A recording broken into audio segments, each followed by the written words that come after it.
Hello बच्चा लोगों को, मेरा नाम है CSCSIP मिथुन जायसवाल। बेटा जी, आज के हम कंसेप्ट में देखने वाले हैं प्रोडक्शन पॉसिबिलिटी कर्व। क्या प्रोडक्शन पॉसिबिलिटी कर्व के अंदर उसके सारे एग्जांपल्स और डिटेल मैनर के अंदर हम उसको सीखेंगे और आने वाले 20 to 25 मिनट्स के अंदर हम अपने इस चैप्टर के ऊपर, इस कंसेप्ट के ऊपर मास्टरी लेंगे। तो चलो शुरू करते हैं हमारा आज का ये वीडियो जो रहेगा प्रोडक्शन पॉसिबिलिटी कर्व। बेटा जी, ये प्रोडक्शन पॉसिबिलिटी कर्व को और कौन कौन से नाम से जाना जाता है? उसको नाम, it is also known as spider web diagram, या तो production possibility front, transformation curve, transformation boundary. ये चार नामों से जाना जाता है। प्रोडक्शन पॉसिबिलिटी कर्व का मतलब होता क्या है बेटा? ये ग्राफिकल रिप्रेजेंटेशन है। क्या है? Graphical representation. सर, किसका ग्राफिकल रिप्रेजेंट करता है? ये प्रेजेंट करता है कि हम कौन कौन से पॉसिबल कॉम्बिनेशन हो सकते हैं जिसमें हम दो कॉमोडिटी को प्रोड्यूस कर सकें। मतलब कि हम ऐसा एज्यूम करते हैं कि कोई एक कंट्री है, देयर इज वन कंट्री, उस कंट्री के अंदर सिर्फ और सिर्फ कितने गुड्स प्रोड्यूस होते हैं? दो गुड्स ही प्रोड्यूस होता है। तो ये दो गुड्स का प्रोडक्शन हम कितना कर सकते हैं? मतलब ए गुड्स और बी गुड्स, इसका प्रोडक्शन कितना होगा, उसका प्रोडक्शन कितना होगा। सर, इसमें क्या सोचने वाली बात है? जितना प्रोडक्शन करना है करो ना, अपने तो कंट्री है। ऐसा नहीं होता। हमको मालूम है कि हमारी कंट्री के अंदर क्या होता है? लिमिटिंग फैक्टर होता है। लिमिटिंग फैक्टर का मतलब क्या होता है? लिमिटिंग फैक्टर हमने पढ़ा था कि यहाँ पे लिमिटेड रिसोर्सेज होते हैं। क्या होता है? लिमिटेड रिसोर्सेज होते हैं। हाँ जी, लिमिटेड रिसोर्सेज होते हैं। अरे, रिसोर्सेस होते हैं। हाँ जी, लिमिटेड रिसोर्सेस होता है। और ये रिसोर्स का क्या होता है? ये रिसोर्सेस का होता है अल्टरनेट यूज। क्या होता है? अल्टरनेट यूज होता है। इसलिए हमको क्या करना पड़ता है? इसलिए हमको चॉइस करना पड़ता है। चॉइस करना पड़ता है कि मैं कितने ए कॉमोडिटी बनाऊं और कितना बी कॉमोडिटी बनाऊं, जिससे मेरे को क्या हो, मेरे को मैक्सिमम सेटिस्फेक्शन हो सके। हाँ, ये हमारी इकोनॉमिक्स थियरी तो यही बोलती है सर। ओके, तो ये चीज यहाँ पे भी एप्लीकेबल होती है बेटा। यहाँ पे हमारे जो रिसोर्सेज हैं, जो लिमिटेड है, उसका हम अल्टरनेट यूज कर सकते हैं। मतलब ए के अंदर भी बना सकते हैं, बी भी बना सकते हैं। अगर इसका क्या होता, अगर इसका अल्टरनेट यूज नहीं होता तो हमको सोचना नहीं पड़ता कि मैं कितना ए बनाऊं कितना बी बनाऊं। जितना भी है, या तो ए बनाओ या तो फिर आप बी बनाओ। लेकिन जब आता है कि भाई इसका अल्टरनेट यूज होता है, क्या होगा? अल्टरनेट यूज होगा। तभी क्वेश्चन आता है कि how much A and how much B, और इसी को बोला जाता है प्रोडक्शन पॉसिबिलिटी कर्व। यहाँ पे हम ये डिसाइड करते हैं कि कितने गुड्स का कितना प्रोडक्शन होगा। ठीक है सर, कुछ प्रैक्टिकल करके बताओ। तो चलिए प्रैक्टिकल बताते हैं। देखो, प्रोडक्शन पॉसिबिलिटी कर्व के अंदर हम ये इस प्रकार का टेबल बनाएंगे। ये टेबल के अंदर क्या होगा? ये हमारा एक्स एक्सिस होगा, जिसके अंदर आपको क्या करने का, फटाफट 0 1 2 3 4 5 6 7 तक ऐसे काउंटिंग लिख देने का। आप अगर इसका टोटल करोगे, अब इसका टोटल करोगे तो कितना आएगा? 28 आएगा। इस 28 को आपको इधर लिखने का। अब बेटा क्या करेंगे, अब मैं आपको कंसेप्ट सिखाता हूँ। इसमें पहला हमारा प्रोडक्शन पॉसिबिलिटी कर्व क्या है कि पूरा का पूरा आप अपना जो रिसोर्सेस है, जो आपके इनपुट हैं, ठीक है, जो आपका रॉ मटेरियल है, ये मेरा आउटपुट है। ये मेरा क्या है? ये मेरा आउटपुट है। तो ये मेरा आउटपुट ग्रेन और ये आउटपुट बटर। ठीक है जी, आउटपुट ग्रेन एंड बटर।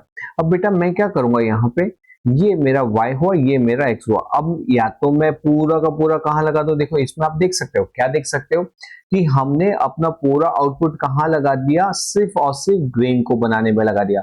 मतलब मैं बटर में कितना प्रोडक्शन करूंगा? 0 का प्रोडक्शन करूंगा।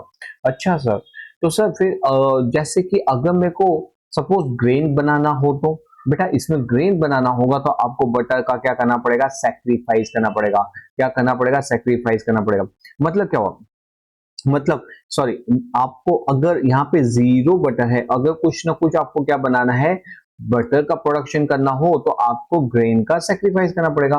तो सर यहाँ पे हमको 1 यूनिट एक्स्ट्रा बनाने के लिए कितना सेक्रीफाइस करना पड़ेगा? तो देखो हम यहाँ पे क्या करेंगे, इसका कैलकुलेशन मेथड कैसा होता है। अगर आपको इसका 1 बनाना है तो यहाँ पे शुरू में आपको इसमें 1 का ही सेक्रीफाइस करना पड़ेगा। देखो 28 माइनस वन कितना आएगा? 27।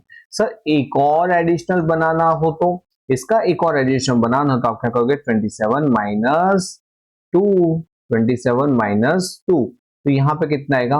-2 करेंगे तो 25 आएगा। फिर सर एक और एडिशनल बनाना हो तो 25 माइनस 3, तो वो आएगा 22 इसके अंदर। और जैसे जैसे आप इसका एडिशनल बनाओगे, जैसे जैसे आप इसका एडिशनल एक एक यूनिट प्रोड्यूस करोगे, आपका यहाँ पे सेक्रीफाइस लेवल क्या है? बढ़ता जाएगा। क्या होता जाएगा? बढ़ता जाएगा। बेसिकली ये क्या बोल रहा है? बेसिकली ये बोल रहा है कि अगर आप या तो अपने पूरी कॉमोडिटी सिर्फ और सिर्फ कहाँ लगा दो, सिर्फ और सिर्फ लगा दो ग्रेन के अंदर। अब अपना पूरा जो इनपुट है ग्रेन में लगाओगे तो ग्रेन का 28 का प्रोडक्शन होगा, जबकि इसका 0 का होगा। लेकिन अगर वहीं आपने सोचा नहीं नहीं, हम तो पूरा का पूरा कहाँ लगाएंगे? बटर में लगाएंगे हमारे रिसोर्सेज, तो बटर में सिर्फ 7 केजी का प्रोडक्शन कर पाओगे और यहाँ पे इसके बदले आपको क्या मिलेगा? 0 मिलेगा। मतलब ये चीज क्लियर हो गई कि एक में अगर आप पूरा इसमें लगा रहे हो तो 28 का प्रोडक्शन, जबकि बटर में 0 का। और वहीं अगर आपका यहाँ पे ग्रेन में 0 हो रहा है तो बटर में कितना होगा? 7 का प्रोडक्शन होगा। क्या चीज क्लियर है? हाँ जी। अब देखो, अब ये जो होता है ना कि जो मैं सेक्रीफाइस कर रहा हूं एक एडिशनल बनाने के लिए, जो मेरा क्या है? सेक्रीफाइस है। ठीक है, सेक्रीफाइस है। वही सेक्रीफाइस क्या होता है? वही सेक्रीफाइस क्या होता है? मेरा होता है MOC। क्या कहलाता है? Marginal opportunity cost. क्या कहलाएगा? Marginal opportunity cost. वही मेरा MOC कहलाता है। तो मेरा MOC क्या हुआ? जो मेरा क्या आ गया? देखो, सेक्रीफाइस कितना? -1, तो ये 1, ये 2, ये 3, ये 4, ये 5, ये 6 और ये 7। तो ये हमारा क्या हो गया? ये हमारा हो गया सेक्रीफाइस। क्या हो गया? सेक्रीफाइस हो गया। अब बेटा जी MRT क्या होता है? Marginal rate of transformation. यहाँ पे आपको क्या करना है? बस इसके पीछे 1, क्योंकि आपको ये क्या है? आपका सेक्रीफाइस, और ये क्या है? आपका एडिशन। ये क्या है? एडिशन। आपको कितना एडिशन मिला और उसके सामने आपने कितने का सेक्रीफाइस किया। ठीक है, सेक्रीफाइस किया। तो ये सब आपके सेक्रीफाइस और इसके सामने आपको कितना एडिशनल मिला वो आपको आता है, वही आपको एमओटी बोलते हैं। और इसको हम बोलते हैं MOC, marginal opportunity cost.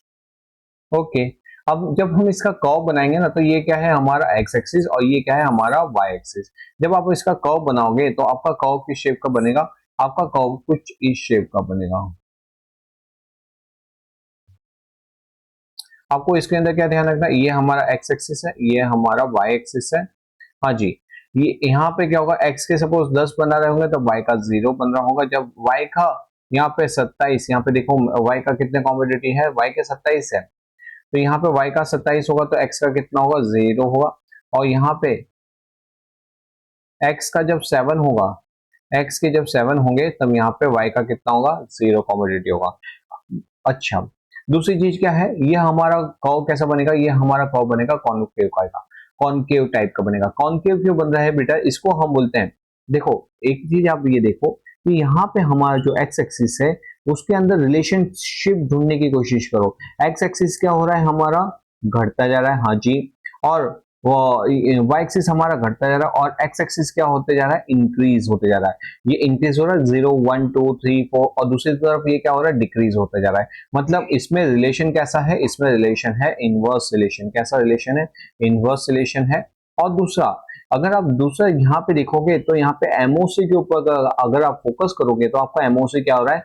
Increase हो रहा है जा रहा है। इंक्रीज होने का मतलब क्या होता है कि यहाँ पे इनवर्स रिलेशन के कारण आपका जो कर्व बनेगा वो डिक्रीजिंग रेट वाला बनेगा, डिक्रीजिंग रेट वाला बनेगा। और क्योंकि ये इंक्रीजिंग ऑर्डर के अंदर डिक्रीज हो रहा है तो उसको क्या बोलेंगे? डिक्रीजिंग। हमारा ये हमारा एक्स और वाई के बीच में कैसा रिलेशन है? Increase decrease. सुनो, कैसा रिलेशन है? Decrease at decreasing increasing rate. कैसा रिलेशन है? Decrease at increasing rate. देखो ना, आपका ये डिक्रीज हो रहा है। हाँ जी, ये डिक्रीज हो रहा है, ये यहाँ पे, ये यहाँ पे था। फिर आपका नेक्स्ट,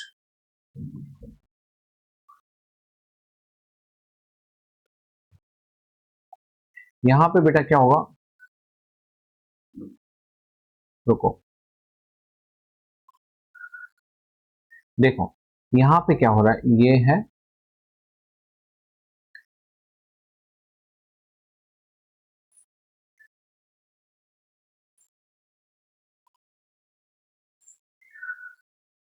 ये हमारा क्या है? ये हमारा कॉन्केव टाइप बना। और क्योंकि इसमें इनवर्स रिलेशन है, मतलब ये डिक्रीजिंग रेट वाला बन रहा है, डिक्रीजिंग का चार्ट बन रहा है, और इसका जो पैटर्न है, जो एमओसी है, वो इंक्रीजिंग रेट से डिक्रीज हो रहा है। तो हम इसको क्या लिखेंगे? ये हमारा डिक्रीज हो रहा है एट इंक्रीजिंग रेट। इसको आपको कैसे ध्यान रखने का कि ये देखो, यहाँ पे अगर सपोज आप यहाँ पे बैठे हो तो यहाँ से क्या करोगे? धम करके नीचे आप गिरोगे। मतलब क्या है, हमारा जो स्लोप है उसका रेट क्या हो गया, इंक्रीज हो गया। इंक्रीज मतलब उसके गिरने की जो स्पीड है वो तेज होती जा रही है। यहाँ से धीमे धीमे स्लोली गिरोगे, लेकिन यहाँ पे जैसे हो गया वैसे सन करके आप नीचे गिरोगे। मतलब ये डिक्रीज हो रहा है क्योंकि एक के बढ़ने से दूसरा गिर रहा है, और वो गिरने की जो स्पीड है वो इंक्रीजिंग स्पीड है। ठीक है जी, तो ये हमारा कर्व बनता है और वो हमारा इस शेप का बनता है।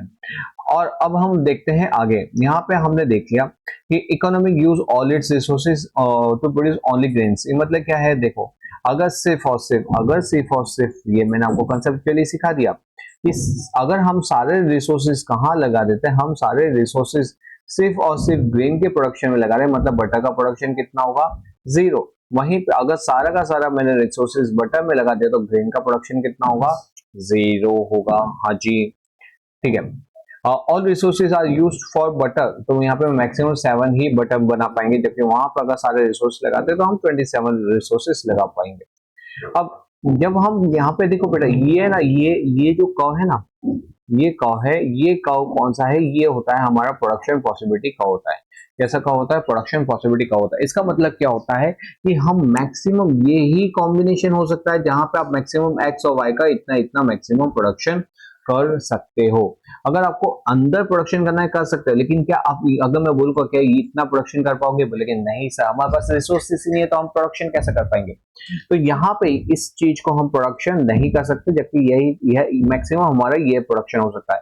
ओके, अब देखो एक और जो इंपॉर्टेंट चीज है, क्या हम ये सारे पॉसिबिलिटी का कर्व का प्रोडक्शन कर सकते हैं क्या, ए बी सी डी ई, नहीं नहीं नहीं, हम सारे का प्रोडक्शन नहीं कर सकते। क्यों, क्योंकि ये क्या है पॉसिबिलिटी, आइदर हम ए बना सकते हैं, बी बना सकते हैं, C D E F G H, क्योंकि रिसोर्सेस हमारे पास लिमिटेड होते हैं, इसलिए हम आइदर में से, इसमें से कोई एक ही प्रोडक्शन कर सकते हैं, इसमें से सिर्फ एक का प्रोडक्शन ही कर सकते हैं। मतलब आइदर ए, either B, either C, either D, either ई, आइदर एफ, इस तरह से कोई एक ही चीज का हम प्रोडक्शन कर पाएंगे।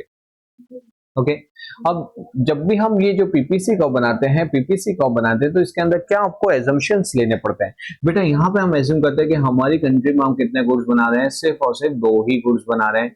हमारे पास रिसोर्सेज, जो क्वांटिटी है रिसोर्सेज प्रोडक्शन के लिए, रॉ मटेरियल वो लिमिटेड है, फिक्स्ड है। हमारी टेक्नोलॉजी क्या है, कांस्टेंट है।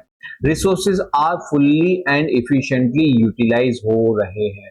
रिसोर्सेज कैसे यूज हो रहे हैं, फुल्ली एंड इफिशिएंटली यूटिलाइज हो रहे हैं। एंड सबसे जो लास्ट और सबसे जो इंपॉर्टेंट होता है, resources are not equally efficient in producing both the goods. मतलब हमारे पास इतने रिसोर्सेज नहीं है। मतलब अगर मैं अपने रिसोर्सेज का सिर्फ और सिर्फ, देखो मैं जब है ना बटर बनाता हूं ना, तो मैं बटर बनाने में एक्सपर्ट नहीं हूँ। मैं एक्सपर्ट किसके अंदर हूँ, ग्रेन के अंदर। लेकिन बेटा जी क्योंकि मेरी कंट्री की रिक्वायरमेंट है कि हमको बटर भी चाहिए, तो हम बटर का प्रोडक्शन करते हैं। लेकिन उसमें क्या होता है, इनिशियली मेरे को यहाँ पे सिर्फ एक का ही सेक्रीफाइस करना पड़ता है यूनिट का, तब जाके मैं इसका एक बनाता हूँ। लेकिन अगर इसका एक और एडिशनल बनाता हूँ, तो मैं क्योंकि ज्यादा एक्सपर्ट नहीं हूँ, मेरे को यहाँ पे 2 का सेक्रीफाइस करना पड़ेगा, तब जाके यहाँ पे 1 का एडिशनल मिलेगा। मतलब इसे बोलते हैं कि हम दोनों प्रोडक्ट बनाने में इक्वली इफिशिएंट नहीं है।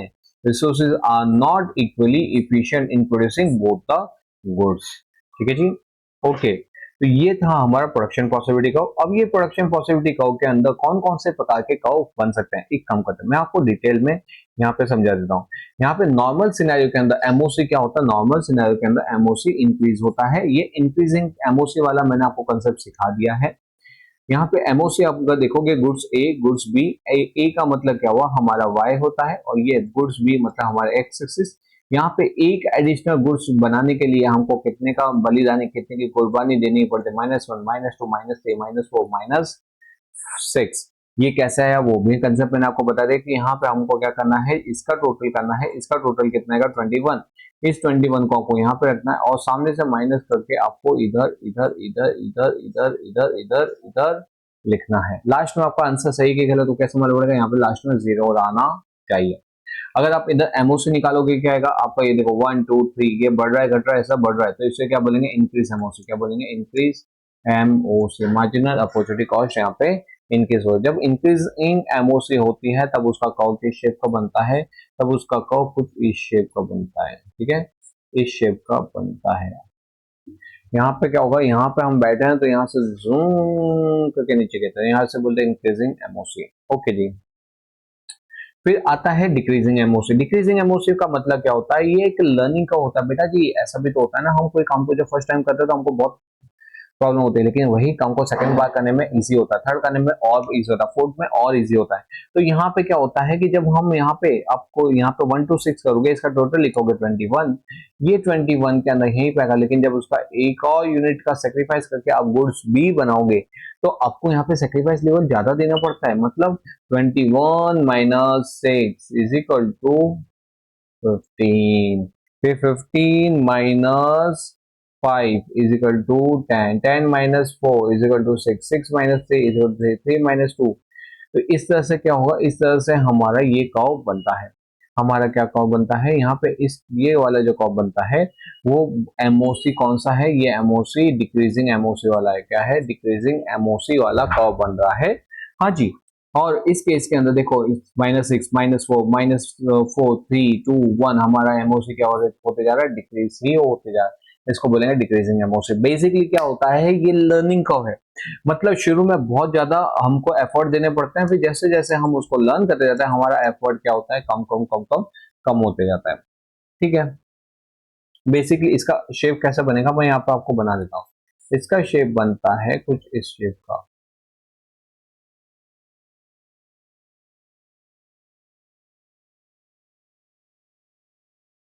ओके, इसका शेप बनेगा कुछ इस तरह का। अब अगर इधर आप देखोगे तो अगर आप यहाँ पे बैठे हो तो यहाँ से आप धम करके नीचे होगे, लेकिन आते आते धीमे धीमे इसकी स्पीड क्या होती जाती है, कम कम कम कम कम कम होती जाती है। इसलिए इसको क्या बोलते हैं, डिक्रीजिंग एमओसी का बोलते हैं। क्या बोलते हैं, डिक्रीजिंग एमओसी बोलते हैं। ओके, कांस्टेंट एमओसी क्या बोलते हैं, जब हम दो प्रोडक्ट को बनाने में इक्वली एफिशिएंट होते हैं, जब दो प्रोडक्ट को बनाने में इक्वली एफिशिएंट होते हैं उसी को बोलते हैं कांस्टेंट एमओसी। यहाँ पे हम एक का एडिशन बनाएंगे तो कितने की हमको सेक्रीफाइस करना पड़ेगा, सिर्फ एक ही यूनिट का सेक्रीफाइस करना पड़ेगा। एक और एडिशन बनाएंगे तो कितने का सेक्रीफाइस, एक का सेक्रीफाइस, एक का एडिशन, एक का सेक्रीफाइस, एक का एडिशन।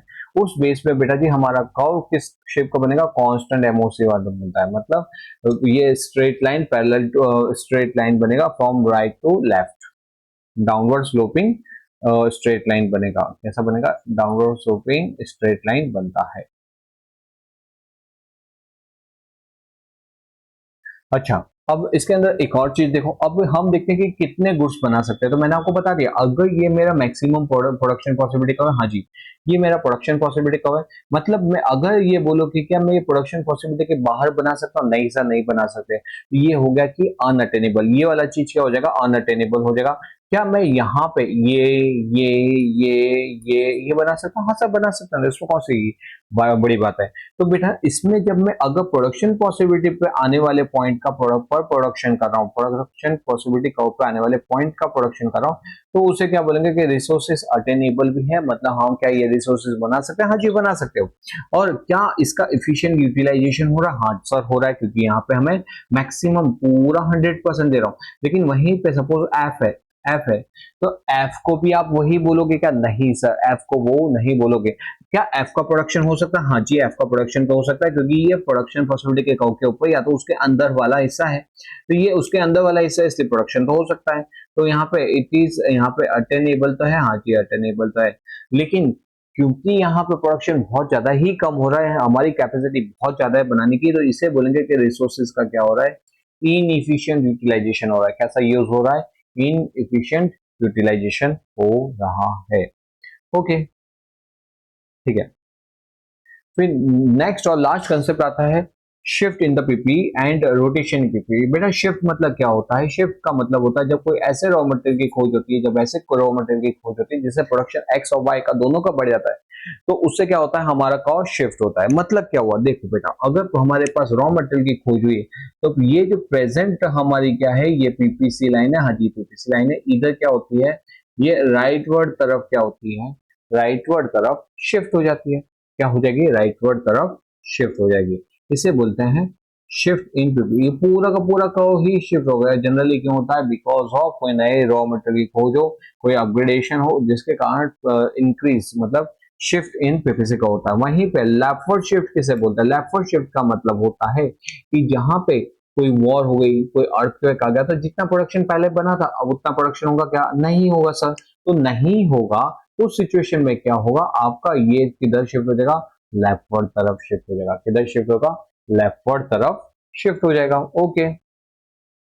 रोटेशन मतलब क्या होता है, रोटेशन का मतलब होता है कि सिर्फ और सिर्फ एक गुड्स के अंदर प्रोडक्शन बढ़ना या उसी का प्रोडक्शन घटना, तो उसे क्या बोलते हैं, रोटेशन। सर मतलब क्या हुआ बेटा जी, जैसे यहाँ पे ये जो हमारा एक्स एक्सिस है, एक्स एक्सिस का ही प्रोडक्शन बढ़ा तो ये बोलेंगे राइटवर्ड रोटेशन। क्या बोलेंगे, राइटवर्ड रोटेशन। और एक्स का ही प्रोडक्शन कम हुआ तो उसे बोलेंगे लेफ्टवर्ड रोटेशन। क्या बोलेंगे, लेफ्टवर्ड रोटेशन। तो जब कम होगा तो लेफ्टवर्ड रोटेशन, जब बढ़ेगा तो राइटवर्ड रोटेशन होता है। सर ये तो आपने एक्स का ही किया, क्या वाई में भी ऐसा हो सकता है? हाँ जी, वाई में भी ऐसा हो सकता है। तो देखो अगर क्या होता है, प्रेजेंट ये ओरिजिन लाइन क्या थी हमारे, सपोज ओरिजिन लाइन है ये वाली ठीक है, तो जो ए पे आ रही ओरिजिनल लाइन, तो जब ये क्या होगा, सिर्फ और सिर्फ y का ही प्रोडक्शन बढ़ेगा। किसका बढ़ेगा, सिर्फ y का, मतलब x का वही, मतलब यहाँ पे सिर्फ y के अंदर शिफ्ट हो रहा है, y में नहीं हो रहा। और सॉरी, जब तक y में ही शिफ्ट हो रहा है, x में नहीं हो रहा। इसको क्या बोलेंगे कि यहाँ पे y का प्रोडक्शन बढ़ रहा है तो राइटवर्ड तरफ rotation of y,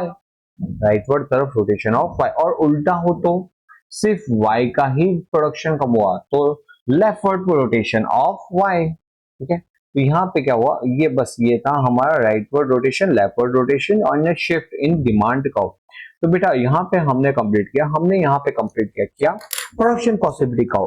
production possibility curve क्या होता है, प्रोडक्शन पॉसिबिलिटी मतलब मैं कितने कितने मैक्सिमम प्रोडक्शन कर सकता हूँ। ये अलग अलग कॉम्बिनेशन में, क्या 2 या 3 कॉम्बिनेशन में प्रोडक्शन हो सकता है, नहीं थी नहीं, कोई भी एक ही कॉम्बिनेशन आप उसको प्रोड्यूस कर सकते हैं। अब आप देखो कि आपकी कंट्री में किस चीज की रिक्वायरमेंट ज्यादा है, उसके हिसाब से आप अपना प्रोडक्शन पॉसिबिलिटी कर्व को ढूंढोगे। तो बेटा हमने यहाँ पे प्रोडक्शन पॉसिबिलिटी कर्व देखा, एमओसी देखा, इंक्रीजिंग एमओसी, डिक्रीजिंग एमओसी, और उसके चार्ट पैटर्न देखे। उसके अलावा हमने और क्या देखा, तो उसके अलावा हमने देखा कि यहाँ पे रोटेशन क्या होता है, शिफ्ट क्या होता है, और ये आपका जो increasing MOC, decreasing MOC, constant MOC क्या होता है। पूरी जो चैप्टर था उसको डिटेल के अंदर हमने ये 20 मिनट के अंदर खत्म कर दिया। आपके एग्जाम्स के पॉइंट से मैंने एकदम क्विकली पढ़ाए हैं, आपको कंसेप्ट फटाफट रिफ्रेश हो चुके होंगे, तो फटाफट आप जाइए और कंसेप्ट को अपने तरीके से जरूर से गो थ्रू कीजिए। खाली वीडियो सुनोगे तो बेटा उतना मजा नहीं आएगा जितना आप पर्सनली उस किताब को पढ़ के करोगे, उससे आपका कॉन्फिडेंस लेवल ज्यादा बढ़ेगा। तो चलो मिलते हैं कुछ ऐसे ही इंटरेस्टिंग वीडियो के साथ नेक्स्ट टाइम। टिल देन पढ़ते रहिए, अपना ध्यान रखिए, मिलते हैं, बाय बाय, सी या।